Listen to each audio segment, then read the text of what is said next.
we'll start the webinar. So over to you, Erica, to kick us off this afternoon. Okay, hello everyone. Thanks very much for joining us online at this webinar. As you probably know, our intention today was that we were due to have a formal summit at the Shard in London. It was our big kick-off for the start of the year, but sadly events have overtaken us. So that event is now postponed until September or October this year. It will go ahead. It's just all depending on when things change and we can actually have face-to-face events again, and also down to the availability of our speakers. So as some of you know, some of those people were coming from the States and other parts of the UK. So hopefully that will go ahead. So in light of the fact that we were not doing the face-to-face summit, we decided to run this event. The team put our heads together and we came up with this format. So we'll talk a little bit about Kin, for those of you who don't know about Kin. And then Debbie's going to talk about leading virtual teams, about the work that she's done in that area. Then Nancy's going to talk to us about being a strong team member. So on the call today, your key speakers are myself, Debbie and Nancy, so we're there at the bottom. The other person there is Mike, and Mike is doing all the technical backup support, so he's muted himself from the call at the moment. Also on that image, next tier up is Phil and Steve. They are our technical support, they do our Google sites, and at the top there's myself and Davide Nicolini. Davide is director of Kin. So Kin's been running now for about 20 years, we've gone since 2001. And in that time, we've gathered an awful lot of knowledge around various areas. So our Kin membership has been extensive over that period of time. We've had members from various organisations in the public sector, in the commercial and in the third sector. So Nancy, can we see the next slide? So yeah. I know on the call today we've got people from some of these organisations who've not been actively involved in Kin for a number of years due to various reasons, but people who are still currently involved in Kin, and others that maybe have not come across us before. But if you've not come across Kin as an organisation, I'm sure you will have come across myself, Nancy, Debbie or Mike in one of our other iterations, because we all work independently. You will have met us maybe at events or have connected with us in other virtual or online groups. So a little bit about the Kin network, how we work. It's all about practice-based knowledge. It's about bringing together people who are doing this stuff and can share it with each other openly. We have a number of special interest groups around topics of interest to various members. And we work with a virtual team of facilitators and associates. So the team you see in front of you today, we're the virtual facilitation team, and we work with a number of associates, some of which I know are on the call, people like Clive, people like Tom, and people like Rob. And what we do is we put on members events, and traditionally these have been quarterly events through the year, and then masterclasses and roundtables every month. But things are changing, so we're starting to change what we do in the network, and I think we're going to be seeing a lot more of these kinds of webinars because we're getting feedback that this is how people connect now. People don't have the same kind of travel budgets, so how we operate within Kin is changing. We've always done lots of research, and today is drawing upon a little bit of that research that goes back to 2004, where we started looking with our members at how we worked in global virtual teams. So we'll talk to you through some of the content of that as we go through. The other two sides of the membership of the network is you get a dedicated account manager, and we have a key contact in each organisation who meet annually to help us to look at the direction of the network, how we organise things, and how we put on events, etc. So that's kind of the flavour for Kin and how it works. And this is kind of our overview of the kinds of topics and events that we're putting on. So I mentioned already special interest groups. We've created special interest groups around a number of these topics. And those of you who've been working in the field of knowledge management will know the wicked model. So down the left-hand side of this slide, we've got, if you start at the bottom, every organisation has loads of data. You need to turn that data into information to make that useful. That in turn develops knowledge within the organisation. And by using that knowledge to create insights, we start to affect the wisdom of the organisation. And the way the KIN is structured is that we do things in each of these areas. So everything from data analytics and enabling technologies at the data level, right up to organisational learning and strategic leadership at the wisdom level. And you'll see that in information virtual team working, it's something we've done ever since we created the network. And so that's what we're going to share with you today, a tiny little bit of that knowledge. So where did it happen? So back in 2004, we worked with some of our member organisations, and at that time we worked initially with an organisation called Schlumberger and an organisation called Master Foods, who you probably all know better as Mars, and we developed a toolkit. And what we did was we then took that out to our other member organisations and worked with BA Systems, ConocoPhillips and Orange to help to refine that toolkit to make it useful for member organisations. Now, when we did it, it was this. It was a big load of paper, it was lots of research, and in true KIN style, we put it all on the member space. So this is all available to members. But what some of our member organisations did was they took that and made it something more usable. So Debbie is going to talk in a little while about how they used it. At that time, Debbie was working at Orange, and they created a much more sexy version of this. But on the right-hand side of this slide, you'll see the components that have gone into this virtual team toolkit. And it's all about task and team design. How do you set up the team to work virtually? How do you build trust in the team? How do you lead that team virtually? How do you master the technology which is available to you and support people to use it effectively? How do you set up effective communication patterns, and how do you deal with cultural differences? Because when we're doing this research, it was a lot about people suddenly having their teams taken away from them in a physical or geographical sense, and suddenly managing teams which were on the other side of the world, or bringing together teams which were now spread across Europe or worldwide. So that's the kind of the structure. So that was well, we started in 2005, and then we ran a number of other events. And in 2006, we then surveyed our membership and said, okay, so we've got the toolkit. Are you using it? What problems are you still facing? And these were the things that they told us, that these obstacles were still in their way. Cultural, technology, people don't like working online, you know, managers are fearful about losing control. So in today's webinar, we're going to cover off some of those, specifically around how do you lead and manage when the people aren't in the same building as you, and also what do you do as an individual who's in a virtual team. You know, you've suddenly arrived at home, you're working from your kitchen table, or you're working from your child's playroom, or wherever you have to find a space. And how do you do that? How do you look after yourself? How do you stay sane, and how do you stay connected with what you're trying to do on behalf of the organisation? So that's what we're going to cover in the session, and we're going to kick that off now with a poll. So I'm going to hand over to Nancy, and Nancy's going to lead us through the poll, and you'll see something appear on your screens. Thank you, Erica. Hi everyone. So feedback from previous events is it's really good to know who's on the call and what sort of experience, both for the speakers and for all the attendees. So you now see some questions on your screen. Apologies for anyone who's on the phone. I will read out the results. We want to know, do you now work in or do you lead a virtual team? Is it yes, no, or sometimes? And then how long have you been operating virtually? Perhaps it's only been in the last month. Or maybe you've been doing it for years. Give us a flavour of what, it's all anonymous, but it's good to get a feel. We've got 114 people on the call this afternoon, so it'd be great to know what your current experience is. I'll give you another 20 seconds to respond, and then I'll share the results with all of you. That's looking pretty amazing, isn't it? So Right. Probably the distribution that we thought we were going to have there. The members can't see the results just yet. I'm just going to give it one more second and then I'll share them.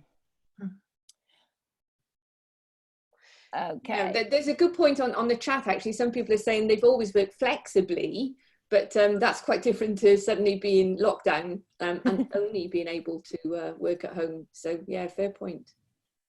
So so we've the majority is yes, 60%, and then not many people that haven't done it before, and then 55% have been doing it for less than 1 month. There you go. So that's incredible. So we really hope the tips that we're going to share with you this afternoon will help you.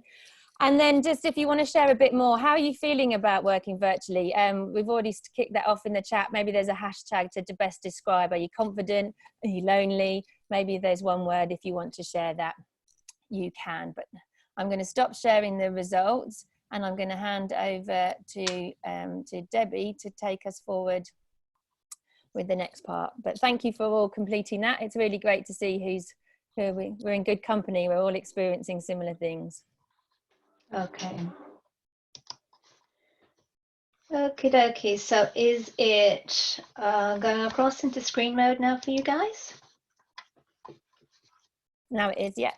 Perfect, perfect. Okay. Oh, okay. I seem to have a nice, lovely spread of my colleagues on the screen here, right over my control buttons, which is really unhelpful. But I'm sure if you change it to speaker view, that might be better for you. And then you only got. It's all right. I'm sure I'll manage. Okay, so yeah, very interesting. We really did expect that we'd probably get quite a few people who are having to work virtually for the first time. I maybe thought that we would have more of a mixture of people who were only doing it, only coming to this for the first time relatively recently, but actually it's a very high number there, isn't it? The percentage was about 60%. So very different for a lot of people. But some folks on the line are coming to this with some experience as well. So do feel free to share some of your comments and thoughts in the chat box as we're going through. So I'm just going to say a little bit about why virtual working is harder to start us off with. And it may seem obvious, but it's not always obvious what the differences are. So when you're co-located, you don't need so much in the way of formal management practices or communication channels to help you go through, because there's always the water cooler conversation, which means that you can kind of catch up informally and handle things outside of a formal channel. When you're not together all the time like that, then you've really got to think about it much harder. Lots of people will have been doing some infrequent or partial project-based working, which means that some people aren't in the room with them. But for people to be thrown completely into a virtual project, that's quite a challenge. And it does mean that you've got to work harder at some aspects of leadership, but also be sensitive also as a team member about how difficult the situation is when you're working virtually for the first time. So this is has the screen changed for everybody? It's changed. Yep. Yep, brilliant. Okay, lovely. So this is the guide that Erica mentioned there, and it certainly did start off in our thinking by a few companies working together quite some years ago, and then that's been added to over the years. And it does keep changing. I think some of the technical lack of confidence has changed a little bit as technology itself has improved. Actually, technology over time has got better, it's got easier and more ubiquitous. So people are even using it in an informal and even personal setting as well as in work settings. So there's a little bit more confidence around there than there used to be. But nonetheless, there's lots of change going on, and there's lots that we've added to. And of course, what we have to bear in mind is that our current situation is incredibly different. We're all working in a situation we have never seen before. None of us have ever had to work in this way with this kind of crisis going on around us. So this is new news for everybody. However experienced you are in virtual team working, this is different for everybody. So the times require special approaches.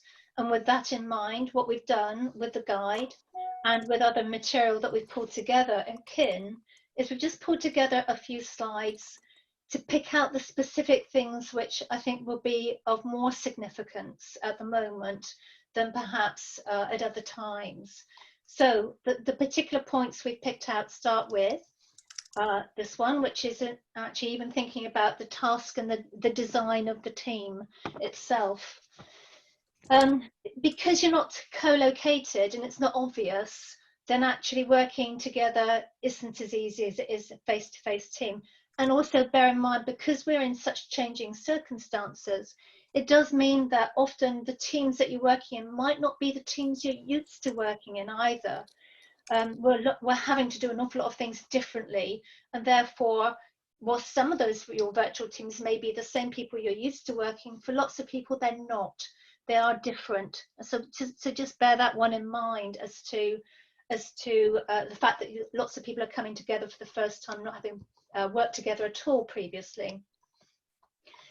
And when we're thinking about that, then it's very important to think about how you're working in terms of ways of working, virtual spaces, how you're going to use them, what the working patterns are going to be looking like.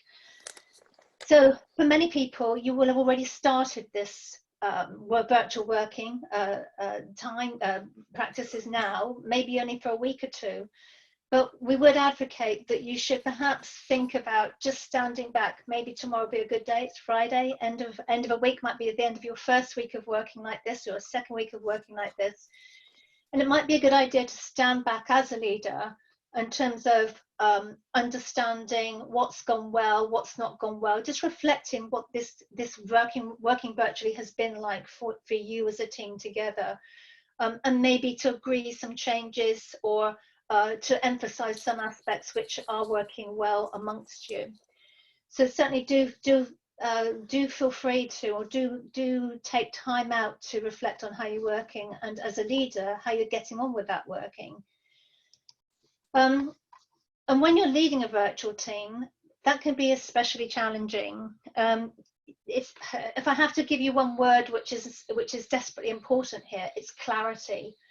So in other words, as a leader of a virtual team, making sure that people are clear about communication methods, about who is in the team, about what the goals of the team are, especially if this is a new team. Really, really important to create common understanding amongst yourselves. And as a leader, that's probably one of the most important things that you can actually do. I'd add here that in what we're sharing here is we've got a lot of words on the screens here quite deliberately.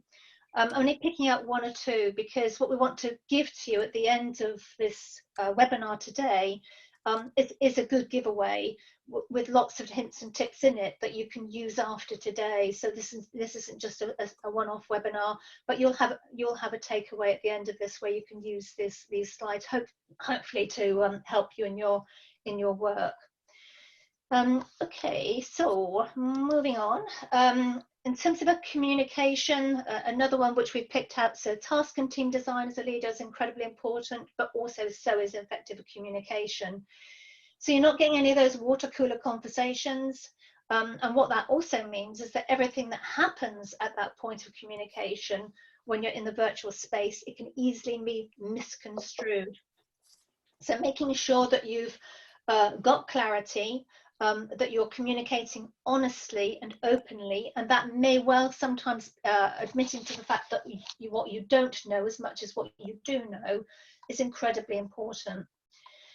And bear in mind that there are different tools for different jobs. So the sort of tool that might work for, say, this kind of conversation where you've got lots of people listening in may be very different to the type of tool you're going to use when, say, you're collaborating as a team.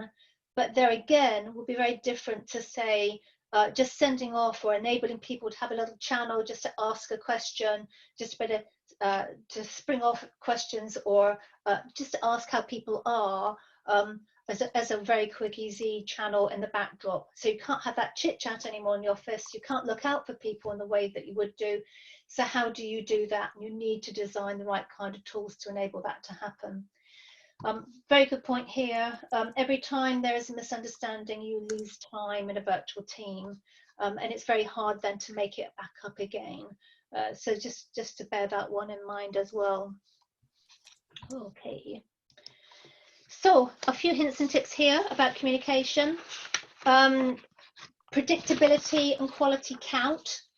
So in other words, communicate frequently, but keep it short.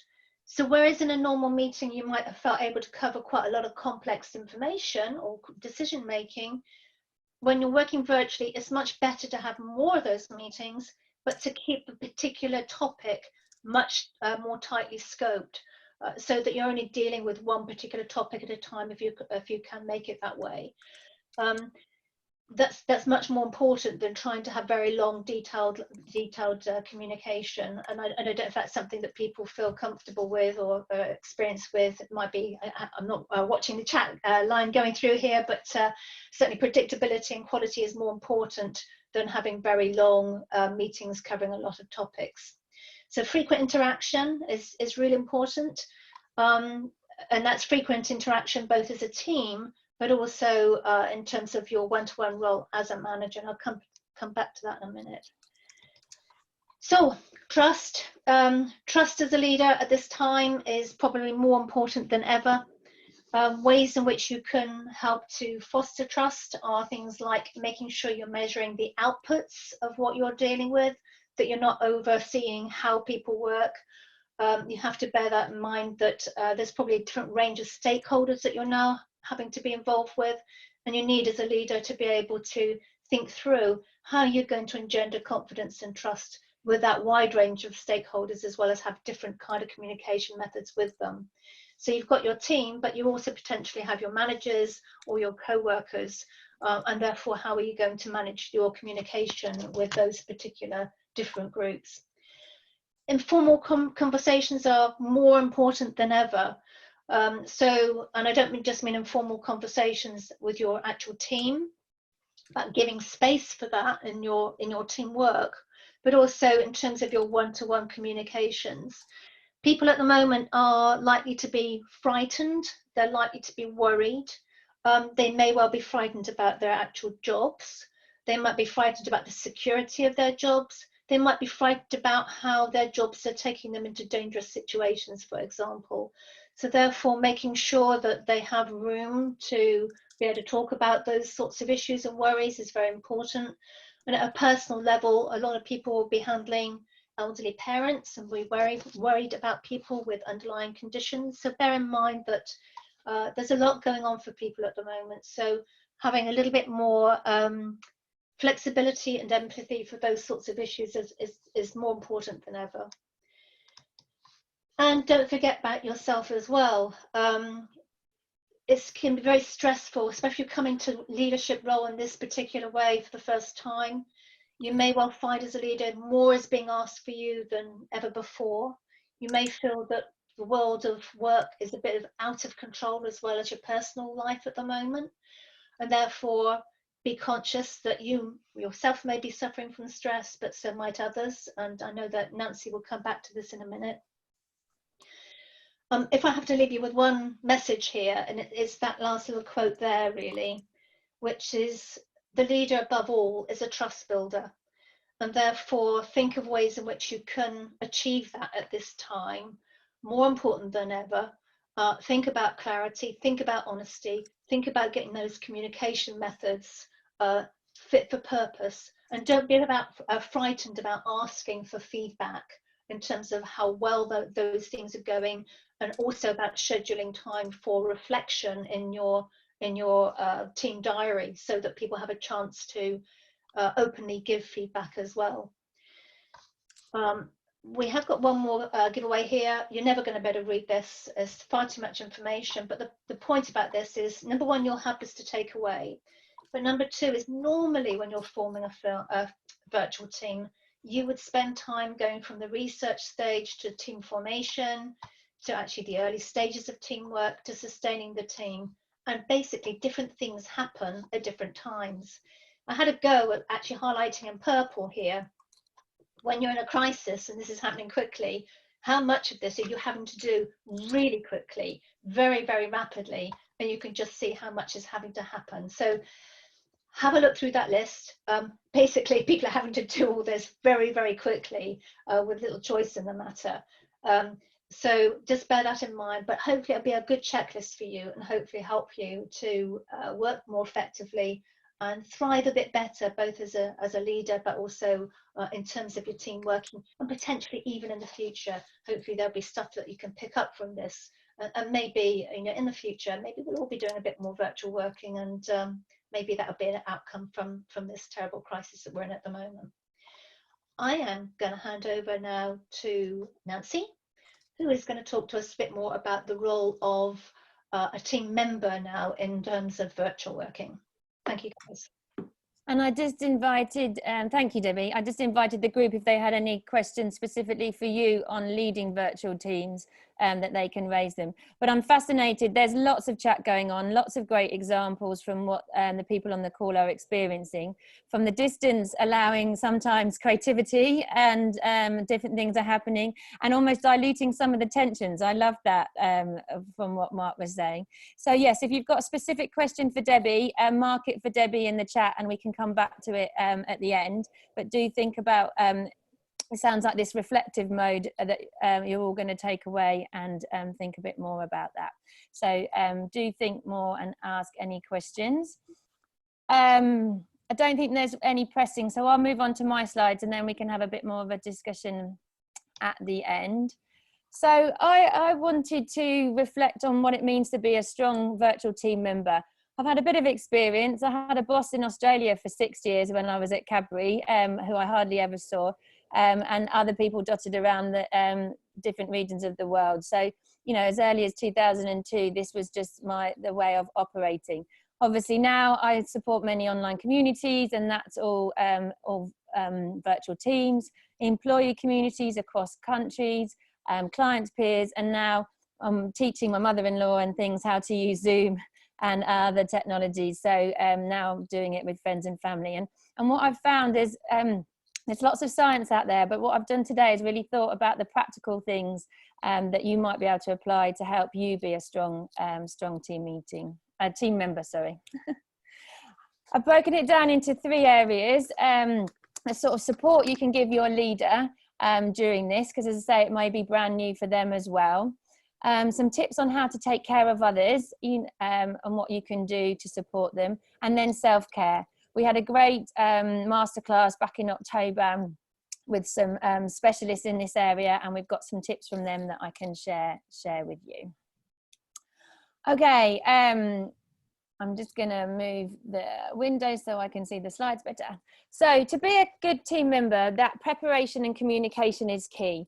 Maybe traditionally you've sat a bit quiet in team meetings and you've let the team go on around you. Well, now when you're working maybe more remotely, maybe more isolated, you can really review what's happened, like Debbie said, and maybe make suggestions to the leader on how to work better virtually.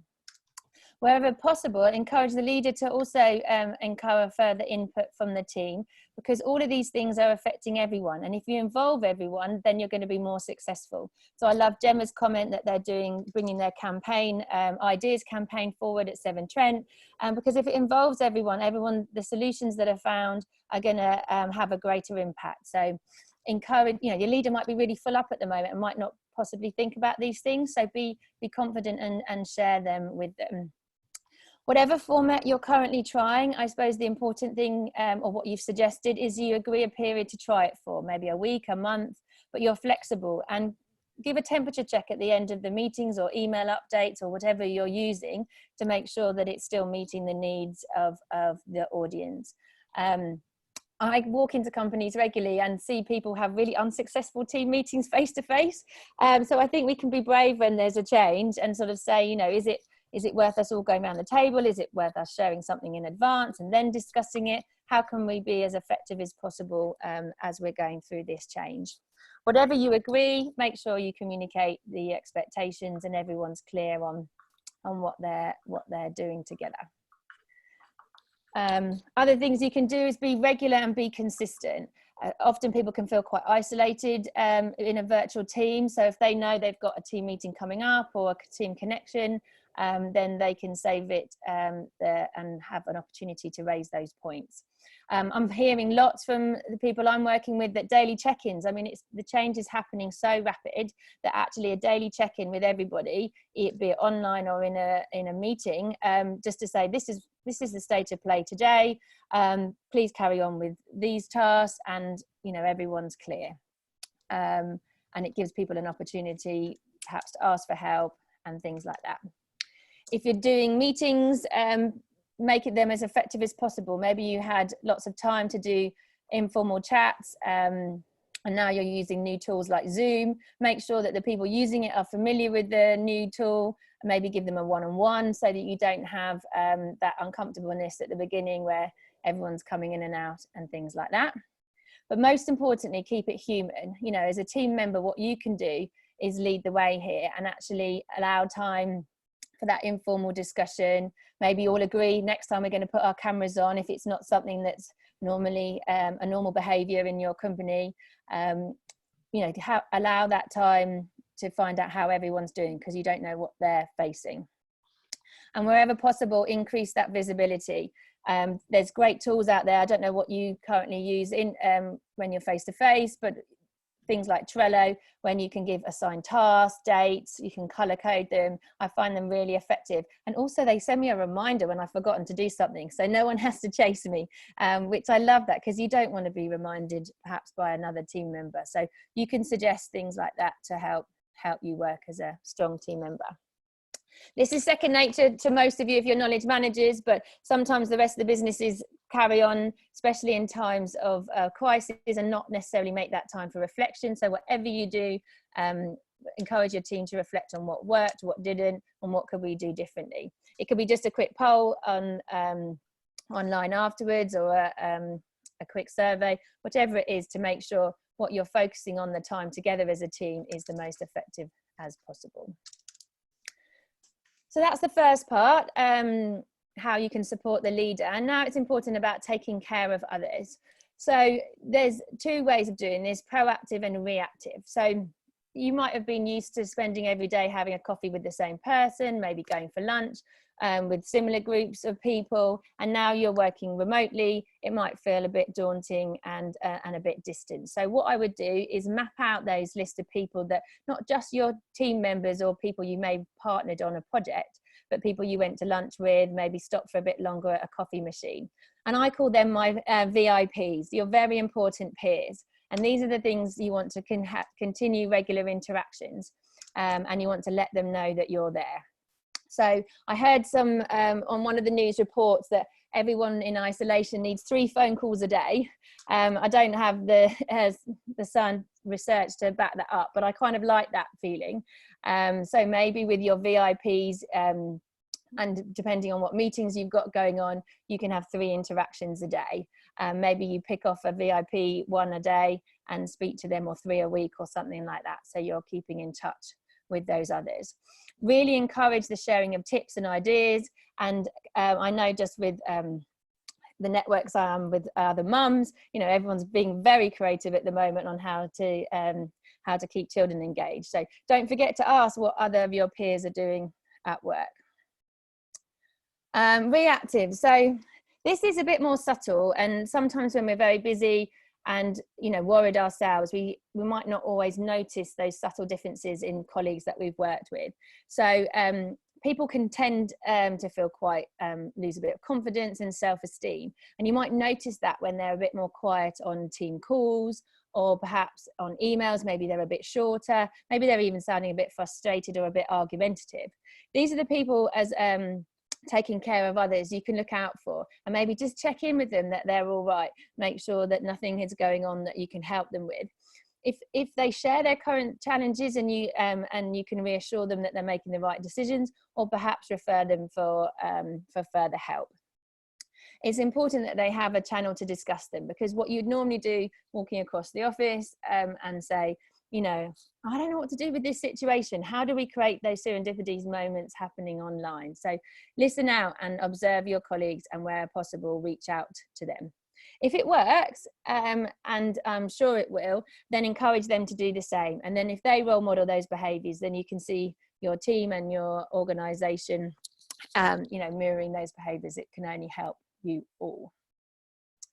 And then the final one, self-care. So I'm hearing a lot, particularly from community managers, you know, they're trying to do diligently their work that they did before, but they're feeling guilty because they're getting constant interruptions from all these distractions, and working from home, different hours, having the kids. There's this great video that the parody, there was the gentleman having an interview on BBC News. I don't know if you saw it, and his children came in, and then a woman did it and she was still able to hold the whole conversation despite diffusing a bomb and cooking the kids tea and doing all these other things.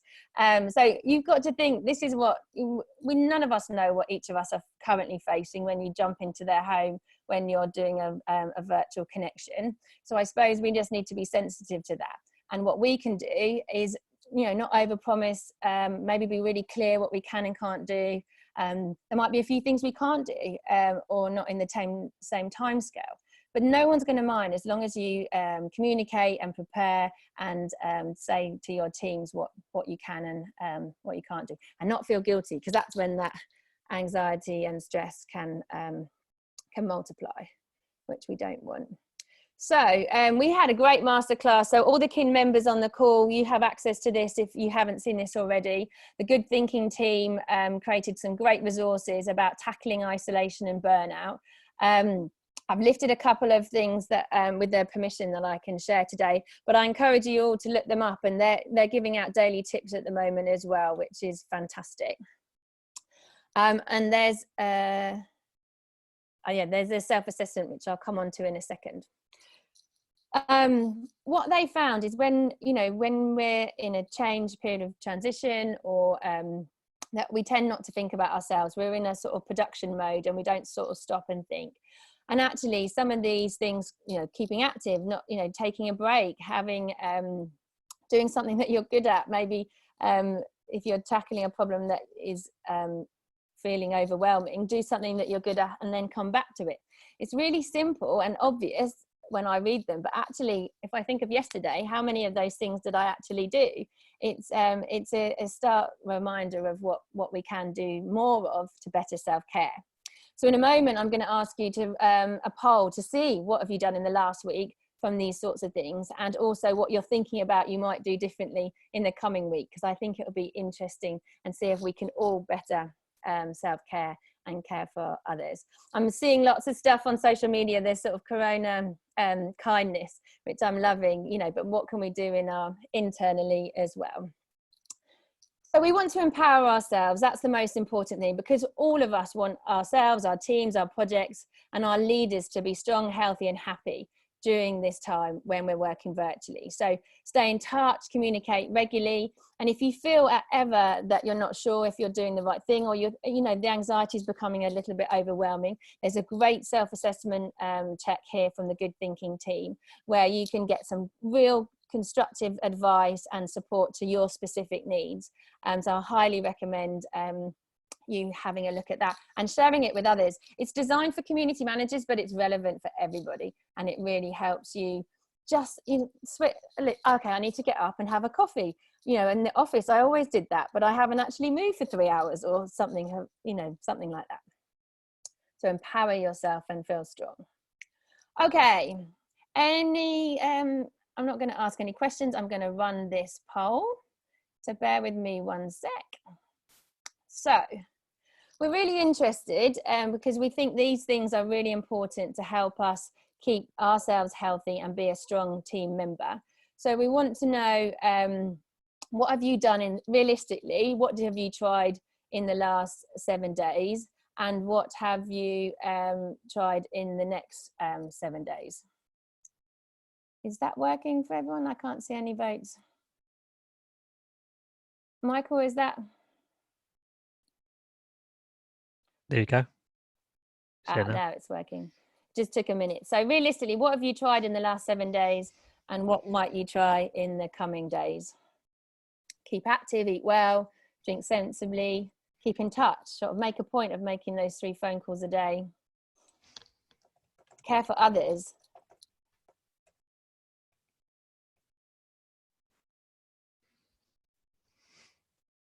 Thank you for your responses. We'll share the results with everyone in a second.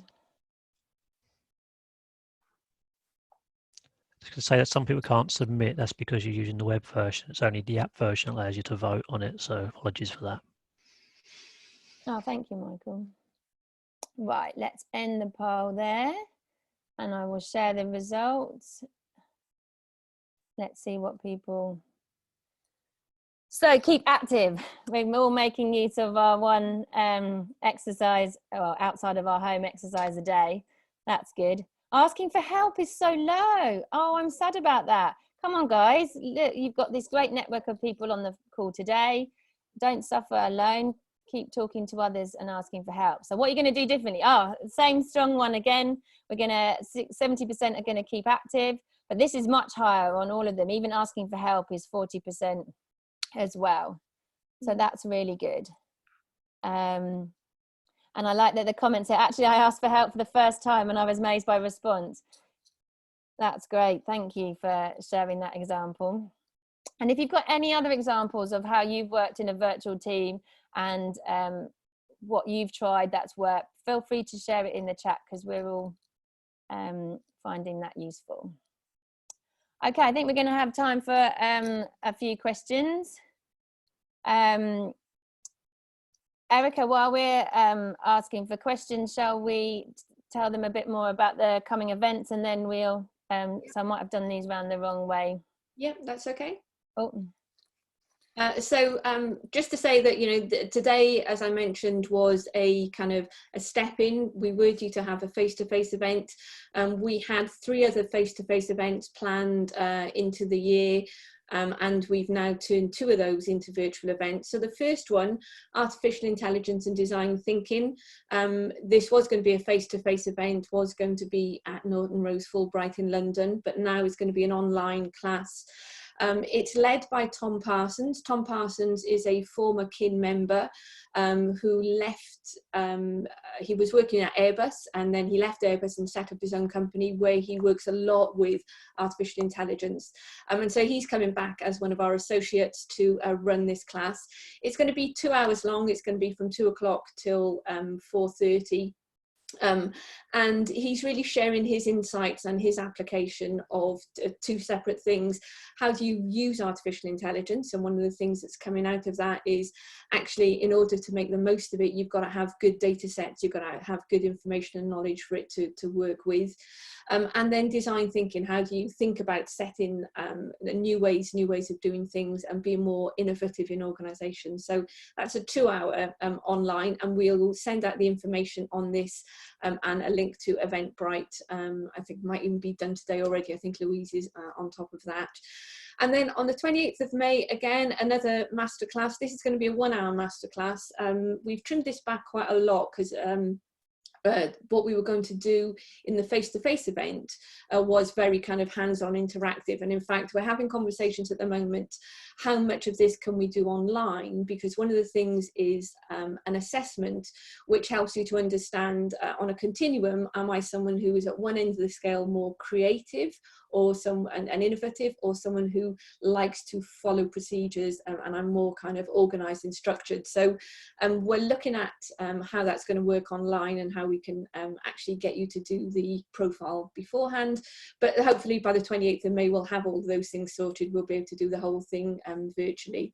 And then in June, we've got our next quarterly workshop, which is currently scheduled for the 17th of June at Warwick Business School. On campus in one of our conference centres, but we don't know if the world will be back to normal by June, and if it's not, then we'll turn that also into an online event. So if it's an online event, it will be open widely to kin members and non-kin members, but if it's the face-to-face, then we'll be doing that as a kin members come along as part of their membership, but there will also be a pay-as-you-go option. So if we do have a face-to-face event, non-kin members can come as well to see what we do in the flesh, as well as what we do virtually and online. So I think there's no more information about those events at the moment. But just to say, this is our current operating model. So those people who are maybe involved in kin previously, we used to have one model. You were either a member of kin or you weren't a member of kin. Now we've adapted that model. We've got 3 levels of membership. So there's corporate membership, where you get everything that you've always got in the regular kin membership. Then there's a business membership, which is kind of kin light. And then we've got this pay-as-you-go model. So if people are working independently or small charities and don't have the funding to pay for full kin membership, then there's still the option to attend events that as and when. So there's some more links there to our web pages where you can find out more about kin and more about the things that we're doing in the upcoming months. So back to questions. Okay, so Angie Trickett has asked, Afteraction reviews are one form of knowledge management from project teams to capture and apply knowledge. Are there any other thoughts? I don't know if any of the other speakers want to respond to that. I mean, there's hundreds.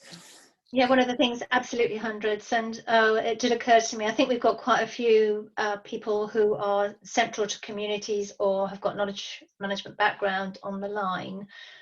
If so, now might be a good time potentially to form, even if it's a transitory community whose focus is about virtual working, dealing with the crisis. So in which case you can make a number of those kind of very, very tried and tested KM tools available to the wider community, so that leaders and team members can help perhaps share the experience, learn from it, learn how to work virtually better, and maybe even be a better organisation at the end of the crisis. You never know. Yeah, and I think something else I'd add there, again, within kin, we've done a lot of research on tools and techniques for capturing and sharing knowledge. And a number of years back, we produced a document called 140 Tools. Not surprisingly, we found that there were 140 different tools, and that brochure is actually divided down into, it depends what you're trying to do. So are you trying to capture tacit knowledge and make it explicit, or are you trying to enable tacit to tacit knowledge exchange, like Debbie mentioned, in communities? So depending on what you're trying to do, there are lots of tools, and again, we've done some research into that, and kin members will have access to that toolkit that shows what you use for different kind of methods. So yeah, Afteraction reviews commonly used, but there are many, many things: baton passing, you know, spotlight, interview to the double. There's all kinds of stuff out there. So yeah, please access that if you're able. Okay, so Clive asks, is there, building on from what we've just been discussing, when you're trying to do building or selling a business case or building buy-in, is there one or two things that are particularly better with that, with the virtual teams? I mean, I would do it exactly the same as if I'm doing a face-to-face thing, is obviously understand the needs of who you're trying to influence, maybe in a pre-call or pre-due diligence around what their needs and wants are. Then prepare the business case around what you're trying to deliver that meets their needs, and then pre-prepare it with, if they want to read it in advance, then you discuss it through on the virtual event so you can talk it through, and you know, give an opportunity that, because if I think of the leaders that I've worked with, they want to feel like they've put you through their, you know, explored every angle, I should say, and make sure, you know, that what you're proposing is right for everybody. So the more that influencer, that leader can control that, even in a virtual situation, as best as possible. But obviously when delivering this, if you haven't had the time perhaps then to sit with them or to talk with them, try and create those opportunities beforehand before you go for the final suggestion.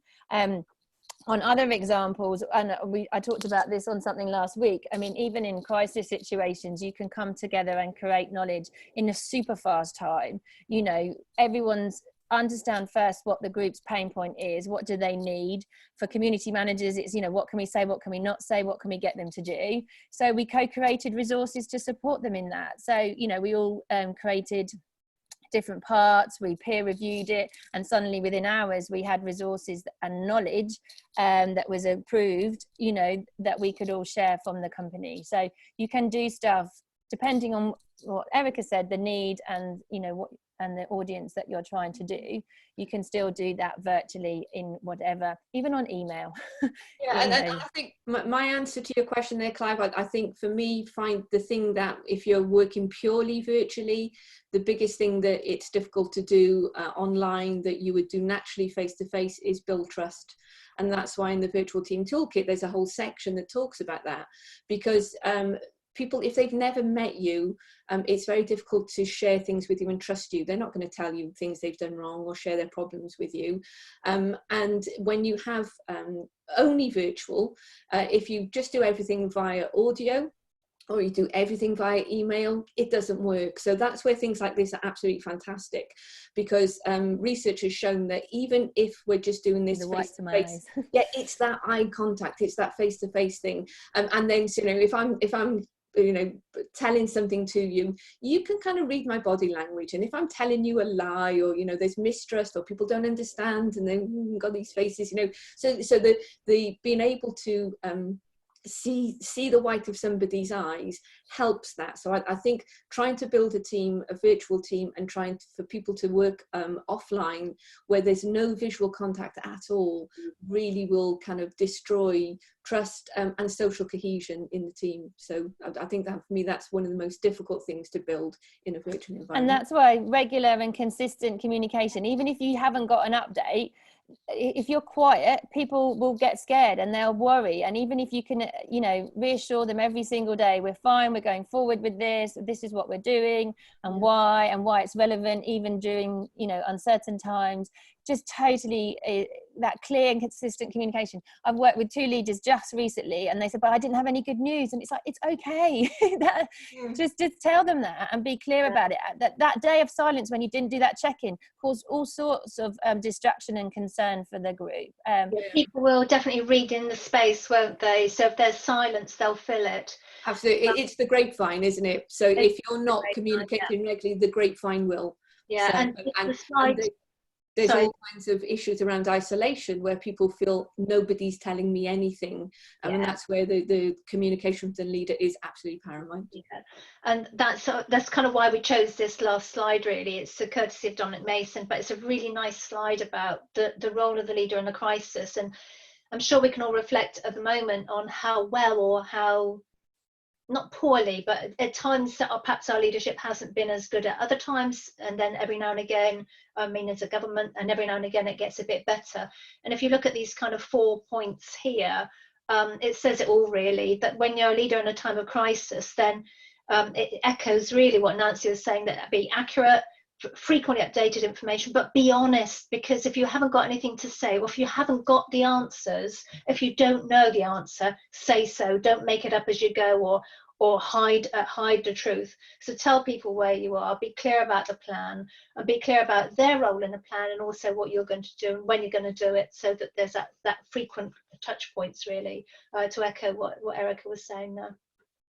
But there is that sense of familiarity with all of these things. So if you're finding the team sessions or the client ones really daunting, or I know you're saying, Gemma, there's a few different situations, just try the tools with your team. Do it, you know, privately, so that you can feel more confident in those situations. I've seen groups do it with, you know, WhatsApp and FaceTime. You know, it doesn't have to be really sophisticated technology, but those conversations, if you can do it with some visual aid, then you know, so you can see each other's faces, then it really helps.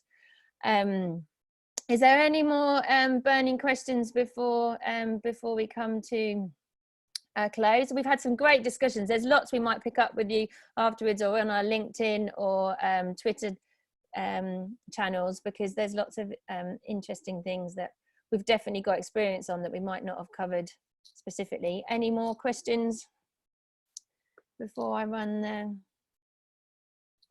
final poll? How have you found this today then? What have you found? You know, you've got different people talking. Some of you have never met, some of you are very familiar with us. Have you found it useful, unhelpful? Never. We will record it and we'll send it to everybody, including the slides. And we'd love to talk more with you if possible. Is there any other questions?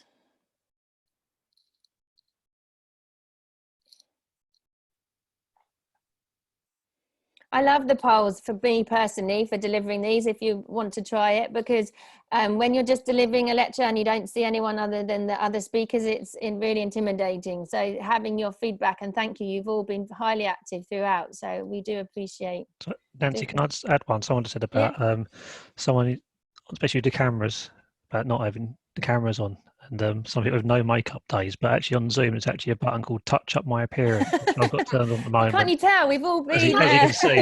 That, Mike. So it's Zoom platform choice. Actually, in Zoom's the one that we use on this, but I also use Google Chat, because I have a Google Suite as well, Google Hangouts version. So there are 2 or 3 different ones. I mean, Skype's also very good. Depends on what your organisation uses. So you just pick and choose. For the Zoom, it just gives us more control. Same as like WebEx. So there's all different ones. It's just picking what works. And I work with a lot of sort of government departments and local authorities, and I know that there isn't one that everyone can access. So it's about picking the one that most people can access to.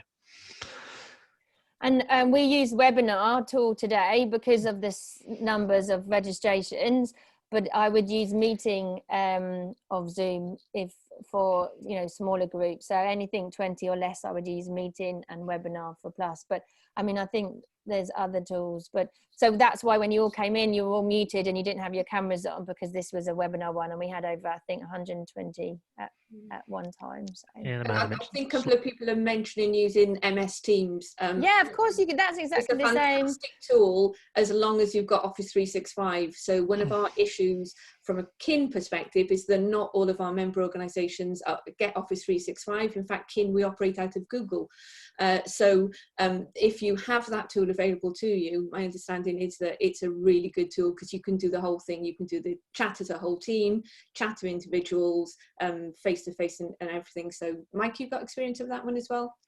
Yeah, again, something I've been talking about. I mean, Nancy, is about Teams is amazing for Teams, but one of the big issues that I've started noticing is that because it's in the moment, real time, a lot of people miss discussions that are going on.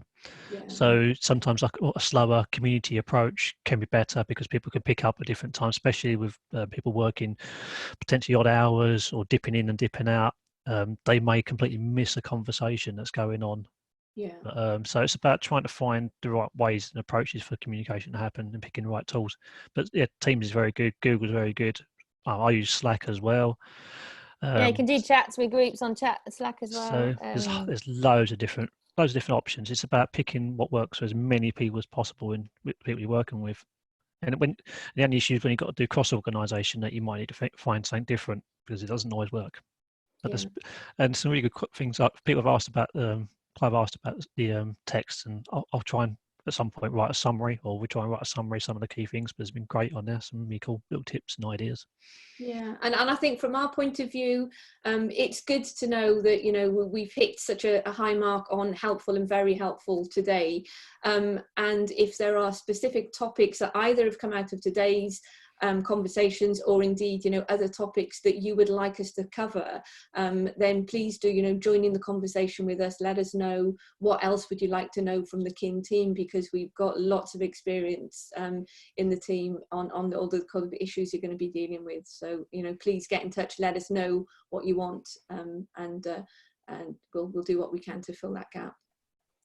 And we'll send you links, and maybe you'll be interested in a couple of these events as well, which yeah, Marissa, so we this is Zoom for this one. We are going to try out WBS Live. We're going to see if that works, but I'll talk to you about that anyway, if it can work, if that works, if it's any good. If not, we'll Davide's raised his hand. You can come off. Do you want me to? I don't know if I can do that quickly, Davide. I will try. You can talk if you want, Davide. Oh, it was a mistake. Okay. That was a mistake. Okay. Okay, so if that's no more questions for any of us this afternoon. Okay, I don't know if you want to close, but I was just going to say thank you. Yeah, that's about it really. Just to say, as I say, thank you very much for your input. I'm glad you found this useful. We will get the links and the video recording out to you ASAP, but bear with us while we work on that. And if you have any other follow-up questions or ideas for future webinars, let us know. We'll do what we can to stay supporting and connecting with you. Okay, yeah, definitely. Thank you, everybody. Thank you, Debbie. Thank you, Michael. Thank you, Erica. Thank you. Bye-bye. Bye.